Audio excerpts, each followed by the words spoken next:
We're going to backtrack a little bit to the four sons.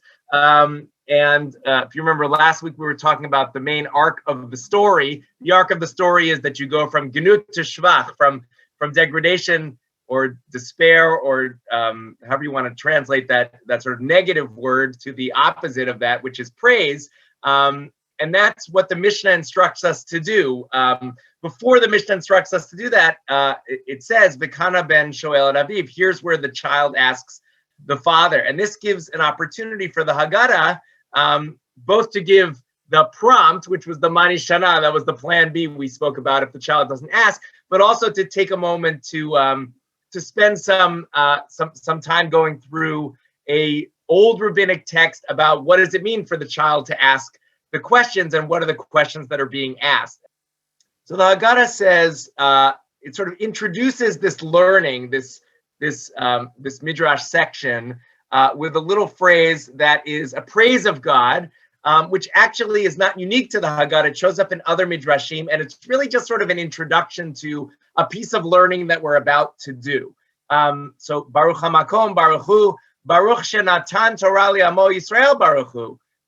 So blessed be God's name as the place of all, is translated on Sefaria. Blessed be He.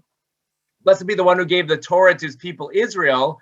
That's the Torah, i.e. the Torah we're about to study. That is to say, it's an introduction to this Torah piece that we're about to unpack.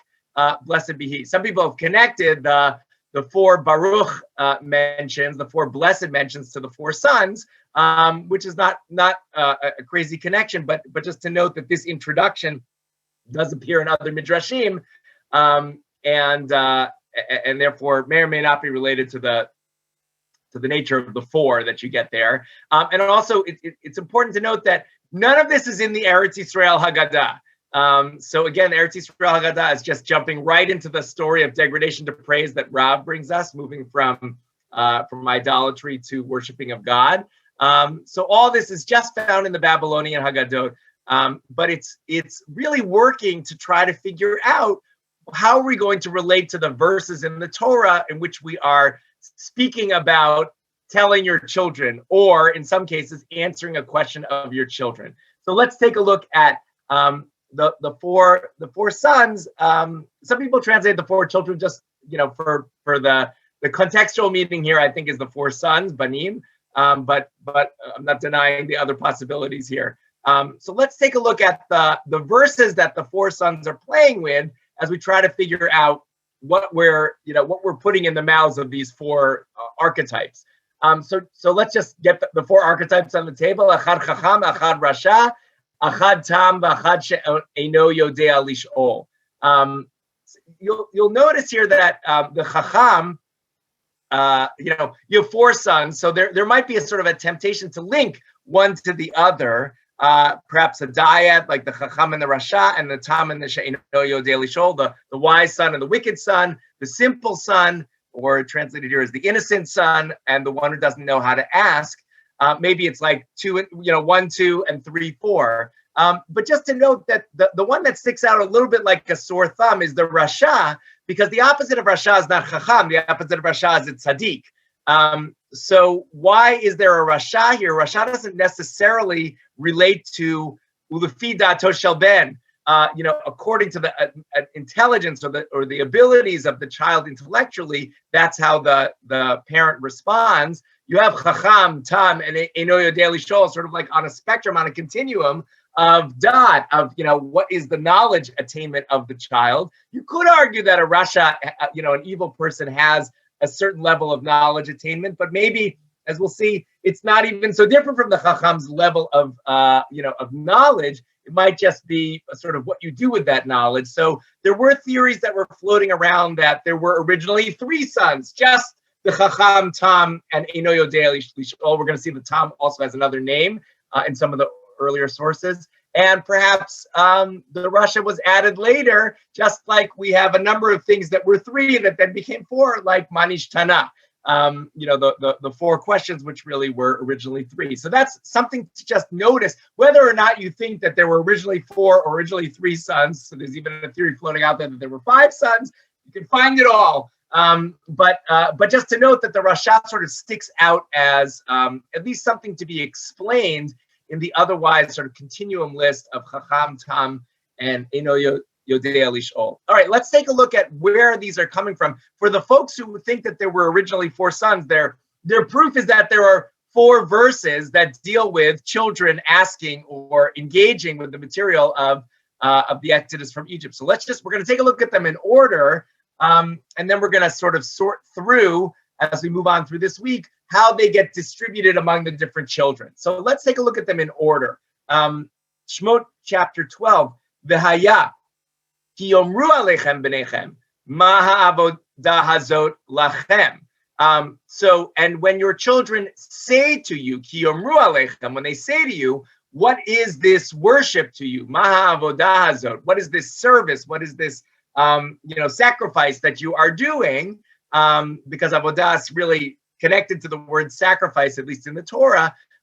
So then notice here, it's not a question, it's a statement, even though it uses the question word ma, and this might sort of give rise to putting this in the mouth of the Rasha, of the evil one, because he's not asking, he's sort of stating, even though he uses an asking question. I don't know if you ever met these people, right? Instead of a question, they're offering a comment, but they're sort of putting a question word to begin. Ma yomru, ki yomru, they're saying to you something, and in that way, it might sort of give rise to the Rasha. And notice what the answer is here. This is an answer. Each of the questions in the Torah, it comes with an answer, and we actually don't use the answers to the questions that the 4 sons ask in the Haggadah. So it's just striking that the Torah gives you a question and an answer. We're going to quote the questions, but we're not going to quote the answers, or at least not in this moment of the Haggadah. Let's just look at the answer. When they say, what is this service to you? And you say, Amartem zevach pesach hu l'Adonai, asher pasach al batei b'nei Yisrael b'Mitzrayim, v'nokpot Mitzrayim, v'et batenu itzil.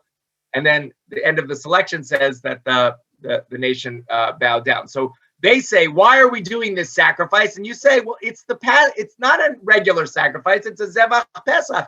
It's a Passover sacrifice to the Lord, because God passed over the houses of the Israelites in Egypt when he smote the Egyptians, but saved our houses. Okay, so Ma avodah hazot lachem, what is the nature of this sacrifice? Oh, the nature of the sacrifice is to commemorate the passing over. That's not the answer we get in the Haggadah, but that's the answer that the Torah provides. Let's take a look at the next one. You shall tell your son on that day, it is because of what the Lord did for me when I went free from Egypt. Now, notice this is an answer that we use twice in the 4 sons, neither of which this is not a response to a question. This is simply, you shall tell your son. So there's no question here. So above we had a statement that was kind of a statement, kind of a question. Here we have no question, and you're just telling your son on that day. And that's the Ba'avor Zeh Asad and Aili. This is an answer that we use both for the Rasha and the Eino Yodei Lishol. We'll come back to that as we go through the children. Let's look at number 3 in the Torah. V'haya ki yishalcha bincha machar lemor mazot. Now we get an actual question. When your son asks you tomorrow and says, what is this? Mazot. And zot always is interpreted by the rabbis, the zeh or the zot is pointing to something. So I'm pointing to something. I'm saying, what is this? Not what is this like conceptually, but what is this thing that I'm looking at? And you say back to him, "B'chozek yad hotzianu Adonai mimitzrayim mibeit avadim." With a mighty hand, God brought us out from Egypt, the house of bondage. And then that is the answer that continues on in the Torah and goes a little bit more. When Pharaoh stubbornly refused to let us go, the Lord slew every firstborn in the land of Egypt, the firstborn of both man and beast. Therefore, I sacrifice to the Lord every first male issue of the womb, but redeem every firstborn among my sons. And so it shall be as a sign upon your hand and as a symbol on your forehead that with a mighty hand the Lord freed us from Egypt. So you might imagine that the child is looking at the totafot, is, what is that thing that you have on your hand and your head? And you say, oh, that's the sign that I wear on my body to remind us that God took us out from the house of of bondage. But notice here, Ki yishalcha bincha machar. So your child is asking you. This is asking number one, the true asking, and that's the one that we have for the tam, or the simple child. Let's look at the last verse here in Devarim 6. So all those were in Exodus. Now we're going to Devarim. Ki yishalcha bincha machar. Here you have the second question, the second true question of the responses that you're giving to the children.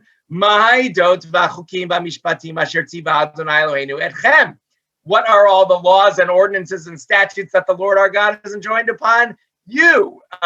And here we have the second question. You can see the way in which the Chacham might be in contrast to the Tam.